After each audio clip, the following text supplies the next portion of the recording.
You ask Tiger to solve. This deals with linear equations with one unknown. The final result is k equals negative 293/70. Let's solve it step by step. Group all constants on the right side of the equation.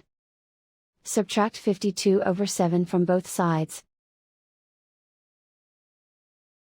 Group like terms. Combine the fractions. Combine the numerators. Reduce the zero numerator. Simplify the arithmetic. Find the lowest common denominator. Multiply the denominators.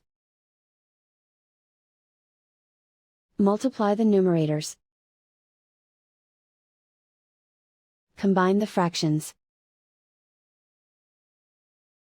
Combine the numerators. And so the final result is k equals negative 293/70.